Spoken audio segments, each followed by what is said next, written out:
네, 2022년 7월 7일 이정훈입니다. 윤석열 정부 들어서 한국 원자력계가 상당히 활기를 보이고 있습니다. 기지개를 펴고 있습니다. 그러나 세계 최강을 자랑하는 한국 원자력계에 치명적인 약점이 있다는 것은 많은 사람이 알고 있음에도 쉬쉬하고 있습니다. 이제 그 문제를 해결해야만 탈핵에서 친핵으로 갈 것 같습니다. 한국 원자력계의 치명적 약점, 화장실 없는 세계 최강을 고발하면서 사용후 해결료 특별법 제정 문제가 대두되고 있는데, 이 사용후 해결료 특별법이 제정되지 못한 데에는 적대적 공생관계가 숨어 있습니다. 이 원자력 공학이라는 게 있는데 아주 정치적인 아주 이상한 구도가 있습니다. 그 적대적 공생을 윤석열 대통령이 깨야 합니다. 결단을 내릴 수 있을까요? 제가 하나하나 설명을 드리겠습니다. 우선 적대적 공생이란 말을 설명드리겠습니다. 지금 대한민국하고 북한은 적대적 관계에 있습니다. 문재인 정권 같은 그런 정권 빼면은 적대적인 관계에 있습니다. 그러면 대한민국에서 이 통일의 선봉이 되는 기관은 국정원, 통일부, 국방부 이렇게 볼 수 있죠. 근데 이 기관들이 가만히 보면 북한하고 맞서는 거는 맞는데 우리를 위협하는 근본 요소인 북한을 붕괴시키는 데까지는 안 합니다. 그건 상당한 모험이 되기 때문에 안 합니다. 그래서 어떻게 하느냐? 북한하고 계속 긴장이 되면서 자기네가 밀리지 않고 약간 유리한 상태에서 계속 대립으로 가면은 그 기관의 존재 이유가 뚜렷이 드러나고 힘이 생깁니다. 그게 적대적 공생입니다. 북한의 통일전선부나 김정은도 마찬가지일 겁니다. 이 대한민국이 없으면 그들도 벌써 독재정권 한다고 무너졌겠죠. 적당한 적을 두고 대립관계를 하다 보면 자기도 약간 희생은 치르죠. 그러면서 존재하는 겁니다. 이것도 저것도 아닌, 네 맛도 내 맛도 아닌 그런 상황이 되는 거죠. 지금 대한민국 원자력도 양이원영 같은 이제 탈핵운동가가 정치권에 가 있습니다. 그런 탈핵 세력하고 이 원자력을 하자는 우리 원자력계 여러 인사들이 있는데 저는 두 세력이 적대적 공생을 하고 있다고 봅니다. 참 이상한 설명이죠. 네, 공생관계가 있는 게 저는 거의 맞다고 봅니다. 둘이 적당히 싸워야만 서로 존재를 합니다. 만약에 탈핵 세력이 완전히 붕괴되면 원자력이 쫙 클 것 같죠. 크다 보면 다른 문제가 턱 나와서 부닥치게 됩니다. 그리고 그렇게 되면 새로운 이 친핵 세력 내에서도 역할이 변화가 생기기 때문에 기존 체제가 안정적일 수가 있는 거죠. 그럼 이러한 체제는 언제 깨지느냐? 큰 위기가 와서 원자력이 꼭 필요하다 그러면 확 치고 나갑니다. 그 전쟁이 바로 그런 겁니다. 아주 남북한 간의 위기가 아주 극심해지면은 차라리 북한을 없애는 게 낫겠다고 확 밀고 나가면 통일이 되는 겁니다.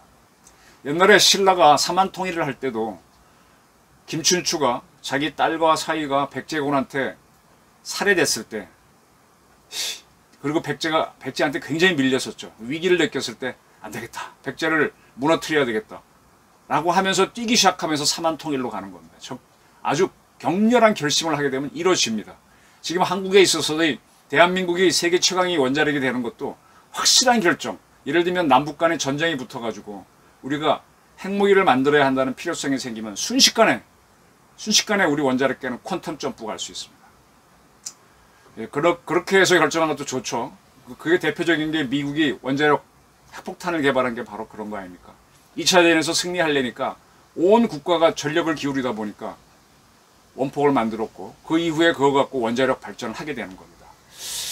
그 전까지는 서로 적당히 연구비 나눠먹고 이렇게 공생하는 문제가 있는 거죠. 지금 대한민국 원자력계의 최대 문제점은 친핵과 탈핵이 공존하는, 저는 그 세력을 원자력 마피아라고 제가 이름 지었었습니다. 나중에 탈핵하는 사람들은 원자력계 사람들이 자기네끼리 먹고 사는 걸 원자력 마피아라고 그러던데, 사실은 저는 탈핵분자들을, 반핵분자를 넣어서 그들도 원자력 마피아다. 왜? 반대운동하면서 정부 자금 타먹고 NGO 자금 타먹고 잘 먹고 잘 살고 국회의원 됐거든요. 그들이 마피아입니다. 그걸 깨야 됩니다. 국민들이 이걸 알아주시기 바랍니다. 원자력산업협회하고 환경관리공단, 한국방사성 폐기물 학회가 어제 노보텔 앰베서더 강남에서 고준위 방사성 폐기물 정책 포럼을 열었습니다. 이게 뭔가 하면은 지금 우리나라 원전이 지금 24기인가 있나요? 거기에서 이 중수로 말고 대부분이 우린 경수로인데, 경수로에서는 한번 해결료를 집어넣으면 3년간 그 안에서 타고 나옵니다. 3년 타고 나오면 그걸 이렇게 사용 후 해결료라 그러는데 그걸 다 저장하고 있어요. 왜 저장하느냐? 거기서 재활용할 수 있는 게 있습니다. 이걸 재처리하게 되면은 북한이 바로 그런 방법으로, 미국이나 다른 나라도 마찬가지였습니다. 플루토늄이 나옵니다. 그걸 갖고 원자폭탄을 만들 수도 있고 해결료를 만들 수도 있습니다. 그렇게 플루토늄을 뽑아내고 난 다음에 나머지 거를, 그게 진짜 쓰레기죠. 그것만 버리면 되는데, 지금 사용 후 해결료에는 플루토늄하고 고준위 폐물이 섞여 있기 때문에 일단은 그냥 우리 원자력 발전소 안에 부지가 있으니까 거기에 보관을 하고 있습니다. 근데 그게 거의 지금 포화 상태로 가고 있습니다. 과거 사례를 보게 되면 이미 포화가 넘었어야 되는데, 이 기술이 발전하니까 좀 더 컴팩트하게 하고 뭐하고 해서 지금까지 끌고 나오고 있지만 어느 정도 이것도 한계가 있으니까 이거를 어떻게 해야 될지 결정을 해야 됩니다. 그것을 논의하자. 지금 여기에 대해서는 대한민국은요, 세계 최고의 원자력 국가라고 하면서 법도 없고 아무것도 없어요. 이게 또 적대적 원자력 마피아의 공생관계입니다.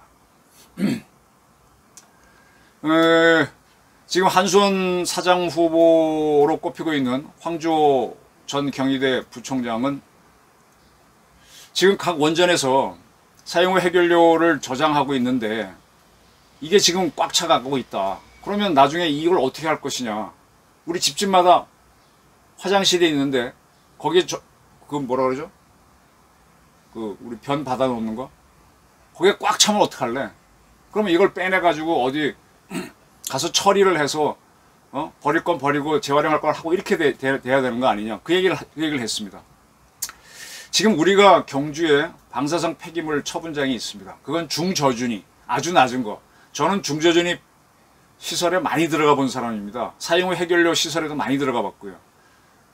중저준위는 그냥 이런 옷 입고 들어가도 큰 문제 없어요. 엑스레이 한번 찍는 거 정도니까. 병원 가시면 임플란트도 찍고 다 찍잖아요. 그리고 나와서 밥 먹고.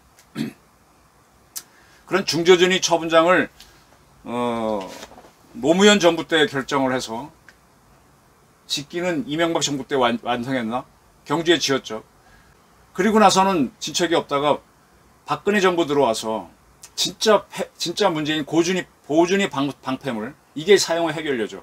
이 문제를 어떻게 할까, 이걸 논의를 하자라는 결정을 내린 게 박근혜 정부고, 그 다음에 이제 문재인 정권에 와서는 이 사용 후 해결료를 처리하기 위한 법을 만들어야 된다라는 데까지는 합의는 했습니다. 그리고는 아직까지 진척이 없는 거죠.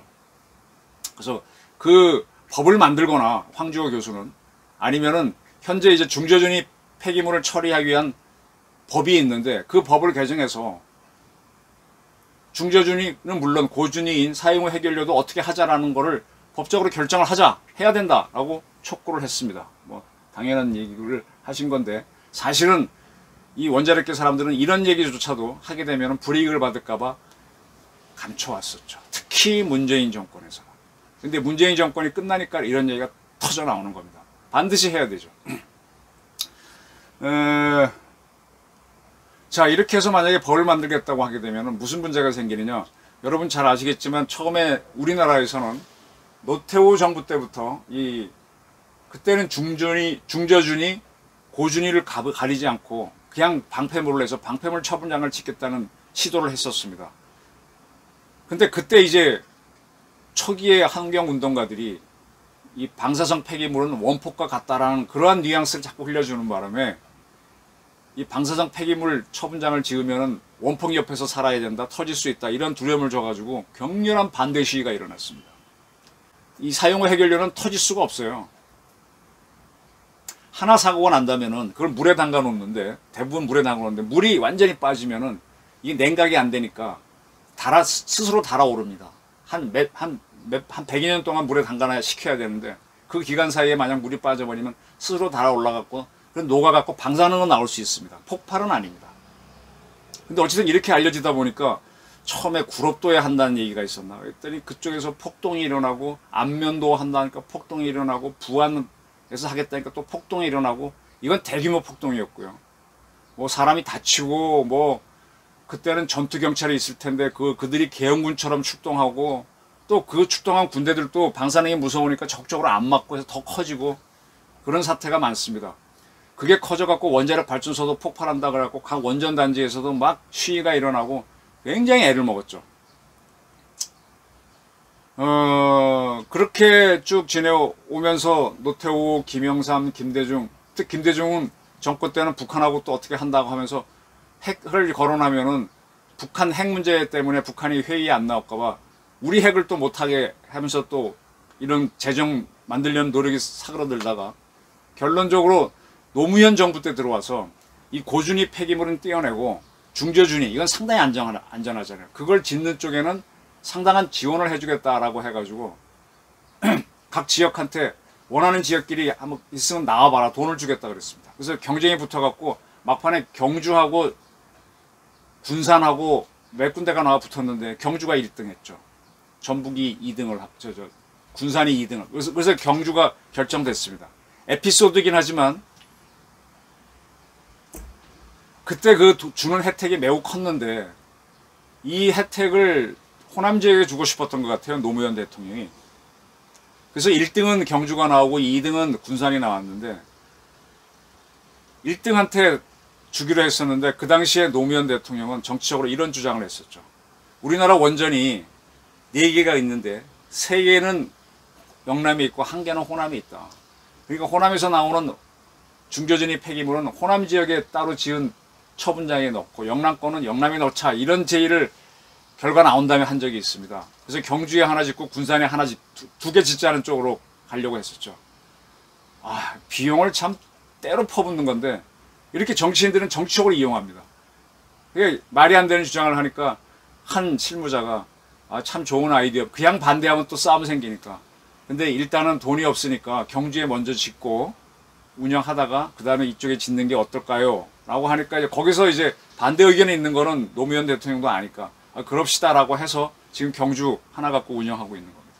그때 2개 지었으면 참 우리 많은 돈 내고 그 매몰 비용도 돈입니다.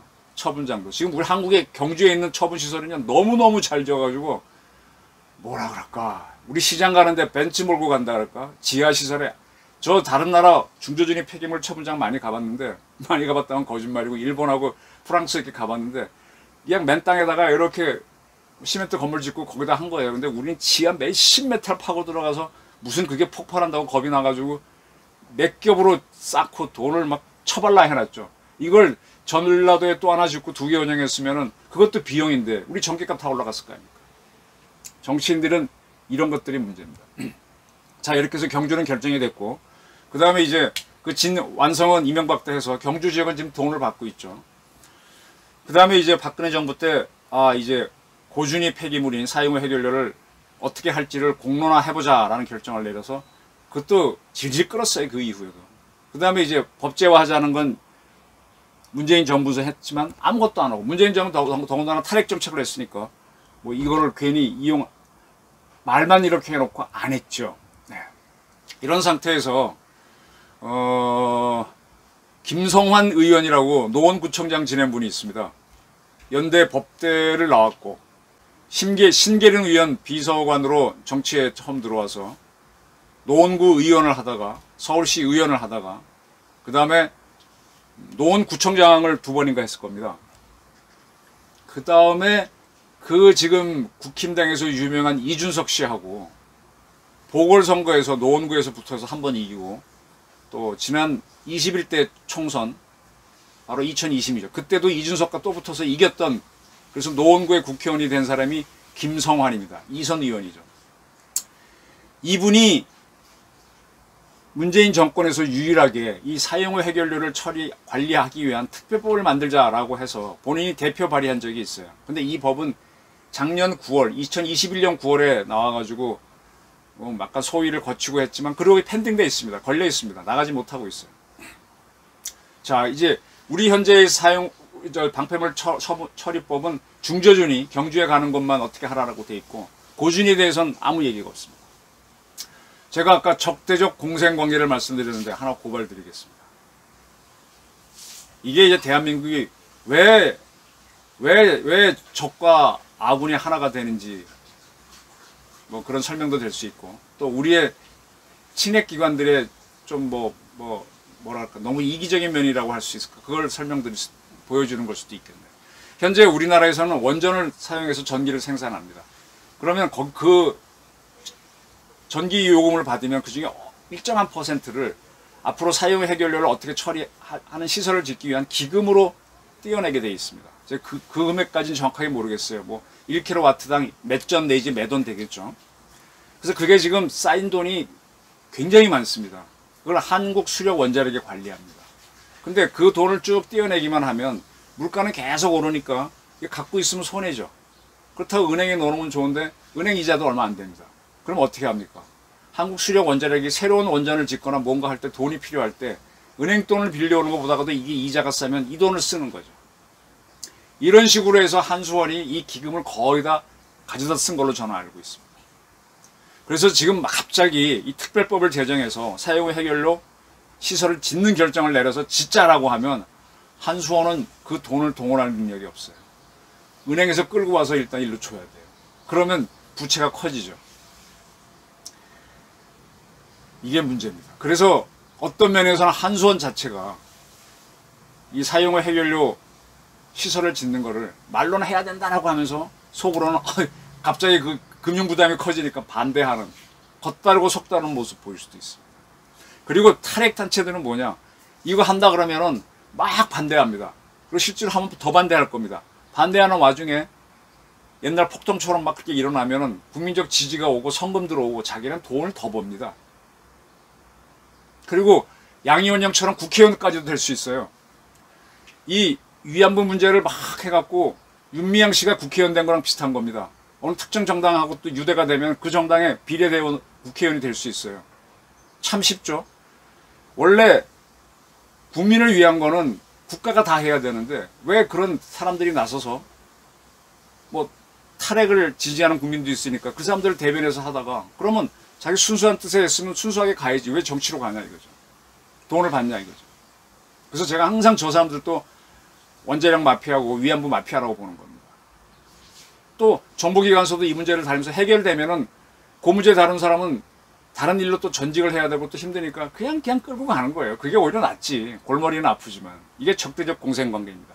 이걸 깨야 됩니다. 이게 깨지는 게 언제 깨지느냐. 너무 문제가 커서 해결해야 돼 하고 해결하거나 전쟁처럼 막 갑자기 뭐 큰 일이 늘어나서 이거 해결 안 하면 안 되면 탁 그러면 해결내는 거죠. 역사 발전도 되게 그렇게 이루어져 왔습니다. 지금 대한민국은 지금 세계 최강의 원자력 국가인데 이제는 해결해야죠. 왜? 일본도 풀었고 일본은 무스라고 하는 데에다가 이 모든 사용 해결을 다 갖고 와서 일단 저장하고 그것도 재처리를 못하니까 그런 식으로 일본도 벌써 10년 전에 결정해서 운영하고 있죠. 프랑스는 이미 한지 오래고요. 우리가 왜 이렇게 세계 최강에 관해서 못하고 있습니까? 이 김성환 의원이 내놨던 고준위 특별법은 이걸 어떻게 처리하자라는 이런 과정만을 한 거지 사실은 이 법을 하게 되면은 경주에 방패장 할 때도 뭐 어떻게 결정을 한다. 지역 경쟁을 시킨다. 그래서 1등하는 지역한테는 뭐 얼마를 주겠다. 이런 구체안까지는 없이 그냥 이런 포괄적인 거죠. 그러니까 나쁘게 얘기하면 문재인 정부에서 이걸 법제화해야 된다라고 하니까 한번 흉내만 냈다라고 그럼 밀어붙이지 않았으니까 그걸로 끝난 거죠. 아직 펜딩돼 있습니다. 이걸 좀 더 치밀하게 해서 어떻게 할지. 자, 근데 이쯤에 오게 되면 또 하나의 이해관계가 걸리는데 사실은 이 사용 해결료를 한 군데 모아놓을 필요가 없어요. 그걸 재처리해갖고 플루토늄 뽑아내서 사용하고 나머지는 그냥 영원히 없애는 저 땅속 깊숙한 데 묻어버리면 그만이면 됩니다. 모아놨다가 나중에 재처리하거나 그러면 또 이 비용이 또 나가죠. 지금 우리는 이제 언젠가 재처리할 기회를 노리고 이걸 하는데 요 틈새를 파고 들어온 게 파이로 프로세싱입니다. 이 재처리를 하지 않고 요거를 재활용하는 방법을 만들겠다고 해서 파이로 프로세싱을 한국원자력연구원에서 연구하고 있는데 그게 답이 잘 안 나오는 것 같아요. 사실은 미국도 재처리 말고 파이로 프로세싱을 어떻게 한다고 연구하다가 안 될 것 같으니까 포기한 거를 우리가 갖고서 지금까지 하고 있는 겁니다. 이 문제 그거 하는 사람들은 중간 시설 짓지 말고 바로 이 파이로 프로세싱 우리 돈을 더 주면 우리 개발할 테니 이걸 해서 고준위만 뽑아내서 진짜 쓰지 못하는 쓰레기만 그것만 영구 처분하고 할 테니 요 비용을 대달라고 요구하는데 요거는 앞으로 전문가들이 많이 검토를 해야 될 겁니다. 제가 분명히 말씀드린 거는 미국도 그 방법을 시도했는데 안 됐다는 거. 쉽지 않다는 겁니다. 이게 이제 앞으로 갈등이 되겠죠. 자, 이렇게 해서 이제 제가 윤석열 대통령이 뭐 나토 정상회담 가서 우리 원전을 수출하기 위해 노력했다. 또 집권하자마자 원자력은 최고다. 이렇게 문재인 대통령과 완전히 다른 발언을 했는데 이 사용 후 해결료 중간 저장을 하거나 뭐 이런 결정을 법적으로 내리지 못하면 이분도 이거 뭐야 이리저리 인기 발언한 거야 이렇게 몰리게 되는 거죠. 그렇게 볼 수밖에 없는 거죠. 지금 어쨌든 국힘당 쪽에서 몇몇 김영식 의원인가 이런 분들이 국힘당 쪽에서의 이 사용 후 고준위 사용 후 해결료 처리 관리 법안을 만들기 위해서 공청회를 열고 또 여러 전문가들이 참여해서 의견도 내고 그러고 있습니다. 지금 이게 확 지금 자 모든 정책은 문재인이 했던 탈핵을 뒤집는다고 할 때는 탈핵을 없애는 것 정도가 아니라 이 원자력 발전에 필요한 장치들을 확 밀어붙여야 되죠. 그래야 근본적인 탈핵이 되는 거죠. 중요한 게 지금은 사용 후 해결료를 어떻게 할까. 일본처럼 무주에 지은 것처럼 저장소를 큰 거 지어서 다 모아놓는 걸 할까. 그런 것들이죠. 그걸 하기 위한 움직임들이 나오고 있는데 여기에 분명히 이제 민주당에 있는 양이원 형 같은 사람들은 반대하는 목소리를 내면서 자기 존재감을 드러낼 겁니다. 그러면 또 그 사람은 그 사람대로 커져갖고 또 지지 세력이 있으니까 결코 손해가 아니죠. 또 민주당은 어떻게 합니까? 국힘당 하는 거에 계속 반대해야 자기네 정치적 표가 올라가니까 김성환 의원이 특별법을 발의했던 전력이 있음에도 불구하고 그쪽은 반대할 겁니다. 그럼 여야 간의 합의가 되는 과정에서 국힘당이 뭘 내주고 뭐하고 얻는 게 있죠. 이게 정치 게임으로 갑니다. 그러니까 국가는 항상 뒷전이고 별로 위험하지도 않은 사용 후 해결 문제가 막 엄청난 괴물인 것처럼 반대하기 위해서 키워놓기도 하고 또 10원이면 될 거를 서로 싸우다가 한 1,000원, 10,000원으로 만들어 놓고 국민 세금 써버리고 그걸 주면서 이제 많은 사람들이 뭐 재검토 비용, 연구 비용으로 이렇게 받아내는 이런 문제에 부닥치게 되죠. 요게 국가 운영의 큰 맹점입니다. 이런 걸 꿰뚫어보고 탁탁탁 치고 나갔던 사람들이 박정희하고 제가 보기엔 전두환 이런 사람입니다. 결정을 딱 내려서 해! 그러면 그 적대적 공산관계가 확 무너지잖아요. 근데 민주적으로 한다 그러면서 계속 이렇게 책임 안 지고 내가 니들이 결정해봐 그러면 끝까지 가서 나는 안전하지. 박정희 전두환은 다게 비극적으로 끝나잖아요. 근데 이런 사람은 안전하지만 국가 비용이 굉장히 올라가는 거죠. 이걸 민주주의인 줄 아는 사람들이 있어요. 근데 한국 원자력계는 충분히 겪어왔으니까 이제는 결정해야 된다. 특히 윤석열 대통령을 해야 된다. 네, 이제 그런 움직임들이 있습니다. 한국 원자력계의 치명적인 약점이 있습니다. 화장실이 없는 세계 최강이었고요. 이 한국 원자력계에는 친핵과 탈핵이 아주 교묘한 적대적 공생을 하고 있다. 그거를 깨기 위해서는 사용 후 해결료 특별법을 만들어야 된다. 요게 핵심입니다. 요게 핵심입니다. 이게 이 법을 만드는 과정에서 뭐 안면도 사태 같은 게 또 일어날지 어떨지 모르겠습니다만 저는 일어나지 않을 거라고 봐요. 이미 국민들이 속은 경험이 있으니까. 이걸 또 이용하는 세력이 있을 겁니다. 그런 세력들을 제압해 가면서 빨리빨리 툭툭툭 이걸 해결해야만 그래야 빨리 일자리가 생기고 에너지 값이 툭 떨어져서 우리가 살만해지죠.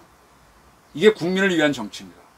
그러니까 윤석열 대통령이 전문가들 얘기 듣다 보면 나중에 헷갈려요. 저도 헷갈려요. 근데 가만히 들어보면 저도 이제 벌써 한 2, 3년 해갖고 판단이 되죠. 그래서 적대적 공산관계를 꿰뚫어 보는데 빨리 꿰뚫어 보시고 결정해 주시기 바랍니다. 그리고 민주당 사람들도 자기네 당리당략을 위해서 이재명 살리기 위해서 이 법 통과 안 돼 이렇게 맞서면서 뭐 바타하는 이런 치사한 짓 하지 맙시다.